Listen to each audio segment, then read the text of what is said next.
I don't ever slow up, no I don't take shit. I got no love for the fakeness. If you wanna play tough and wanna hate this, I'll always show up.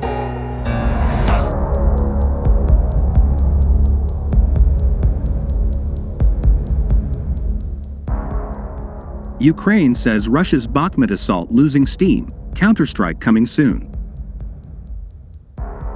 Ukrainian troops, on the defensive for 4 months, will launch a long-awaited counter-assault very soon, now that Russia's huge winter offensive is losing steam without Moscow taking Bakhmut, Ukraine's top ground forces commander says. The remarks were the strongest indication yet from Kyiv that it is close to shifting tactics, having absorbed Russia's onslaught through a brutal winter. Russia's Wagner mercenaries are losing considerable strength and are running out of steam, Kyiv's ground forces commander Alexander Syrsky said in a social media post. Very soon, we will take advantage of this opportunity, as we did in the past near Kyiv, Kharkiv, Balaklia and Kupiansk, he said, listing Ukrainian counter-offensives last year that recaptured swaths of land.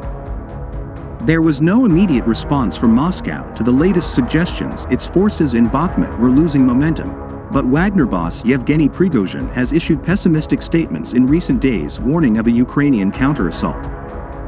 On Monday, he published a letter to Defense Minister Sergei Shoigu, saying Ukraine aimed to cut off Wagner's forces from Russia's regular troops.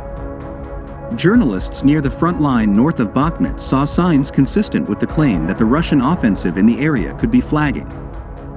At a Ukrainian-held village west of Soledar, on Bakhmut's northern outskirts, the intensity of the Russian bombardment had noticeably eased from just 2 days earlier. We can see this in the enemy's airstrikes. If before there were 5 to 6 air raids in a day, today we had only 1 helicopter attack and it was too far and so ineffective, said the soldier, a member of an anti-aircraft unit in the 10th Mountain Assault Brigade. Ukraine had looked likely to pull out of Bakhmut weeks ago but decided to fight on, a move some Western military experts described as a major risk given the need to preserve forces for a counterattack later this year.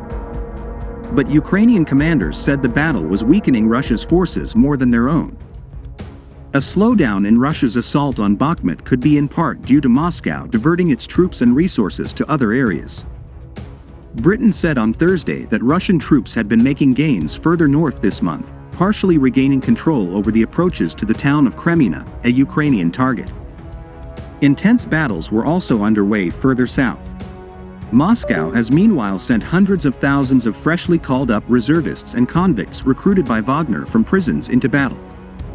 But any shift in momentum in Bakhmut, if confirmed, would be remarkable given the city's symbolic importance as the focus of Russia's offensive, and the scale of the losses on both sides there in Europe's bloodiest infantry battle since World War II. Ukraine's President Volodymyr Zelensky urged Europe to quickly provide more weapons to his forces and impose additional sanctions on Russia, warning the war could otherwise drag on for years. If Europe waits, the evil may have time to regroup and prepare for years of war. It is in your power to prevent this, a clearly frustrated Mr. Zelensky said in a video address to European Union leaders, delivered from a train. In particular, he reiterated demands for long-range missiles, more ammunition and more modern aircraft, and said the EU needed to speed up the process to grant Ukraine membership. On Thursday, Slovakia handed over the first 4 MiG-29 jets it had pledged to donate to Ukraine, with the rest of the planes to be delivered in the coming weeks, the Slovak Defense Ministry said.